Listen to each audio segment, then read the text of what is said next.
diasporic experience, because my time is halfway gone. My diasporic experience focuses on Britain, where I taught drum music for over a decade. By the time I landed in Britain, a son of Nigeria, who I call Big Brother, Brother Peter Badejo, had already established a foundation for me. So my work was very easy. In addition to Badejo Arts, there was also a Jido Pan-African Dance Ensemble, which was led by George Ikuno of Ghana. So these two companies actually prepared the way for me. And going through all of these things, I was able to reach over 300 schools. And that's what actually put me forward for scholarships. And that transformed me from a practitioner to a scholar. But I really want to be a practitioner. That's why I always bang on the drum. So when you find me on the drum, don't be surprised, because that is what defines who I am. I also want to say just one more thing, which has to do with those who transformed me from a practitioner to a scholar, and a son of Nigeria who suddenly passed on last year. He was a part of a team that actually supervised my doctoral work. The name is Professor Tokpe Omoni, and I know that some of you would have encountered him. He was a wonderful person, a poet. I collaborated with him so many times. We performed in both Ghana and in London. Distinguished ladies and gentlemen, I got a signal that I have less than a minute, so I'm going to conclude in one sentence. And I'm saying that understanding and application of knowledge embedded in drumming are enough to deliver Africa from the shackles of socioeconomic stagnation. Thank you.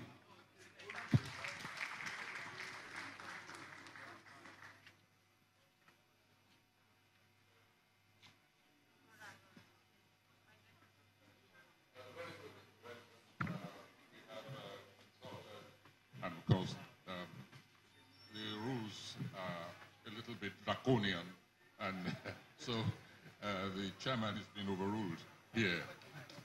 First of all, you'll have 5 minutes, and you certainly do not need to speak to my paper at all. Please speak to your paper. I mean, you come from so many dimensions, and we'll lose a lot if you address yourself to my paper. Okay? 5 minutes only. Thank you very much, sir. And I think Dr. Silvanus Kuo has actually set the pace. I mean, he did both, reacting to Prof's prologue and at the same time making sure he spoke to his own paper. Thank you very much. We're moving on to the next speaker from University of Ilorin, Dr. Jalil Ojuade.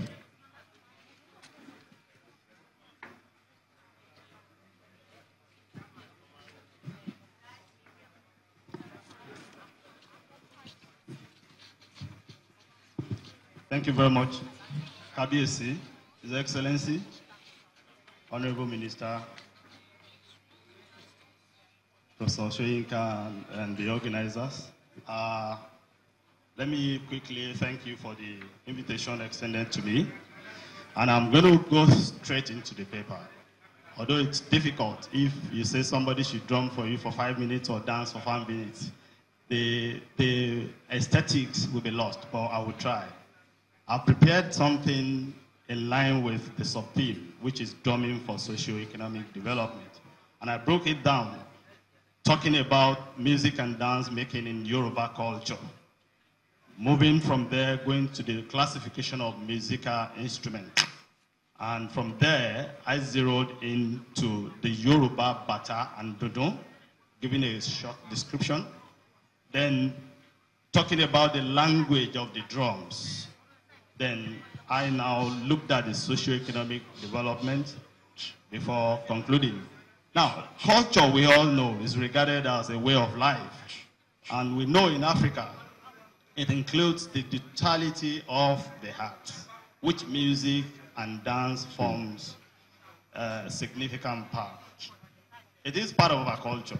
And when we talk about culture, the antidote, those items that brings out the aesthetics there, majorly, drumming is one. If we look at our festivals, whether we look at the religious ritual aspect, the social aspect, or the entertainment aspect, it is the drummers that brings out the value in it. They have knowledge inbuilt. They don't talk. They will look at you, look at your legs. They know how to change pattern, and they create forms without talking. So we know that music making is not something that anybody can just go into, but you have to really know what you are doing. Now, when we talk of instruments, there are different classifications that we can look at the musical instrument from. I look at the idiophone, we have aerophone, we have chordophone, we have membranophone. The idiophone, these are self-sounding instruments that make sounds, by tapping them, probably gongs. We have aerophone, the flute, chordophone, stringed instrument, and membranophone. If we look at membranophone, we discover animal skin, it's not just hunting and killing animals and eating everything. Africans are so intelligent. They look for a way of constructing instruments using animal skin. And they use animal skin, putting them on our woods, tying them to create sounds. And there, I picked two particular aspects of Yoruba culture, which I know of. I started dancing bata and dodon at the age of 4, and I fell in love with it. I actually wrote my PhD on Yoruba bata, and I said, how people are saying, and I looked at bata and dodon. I called one hot water, the other one cold water. 1 minute more. Bata is harsh, dodon is slow. Now, if you look at the interaction between the drummers in bata and dodon, the language of bata looks as if somebody who is a stammerer talking, while the dodon talks with nasal. But if you look at their pattern of construction and performance, you will see a lot, going on there. Now, I moved on to the language itself. They have innate language. There are ways whereby sometimes they can create metaphor without saying a word. They just use their medium, what we call owe. And immediately you get that, you understand it. Even some at the palaces of our royal fathers, when they beat their instrument, the Kabiyesi knows what they are saying. And they caution, they instruct, they do all sorts of things.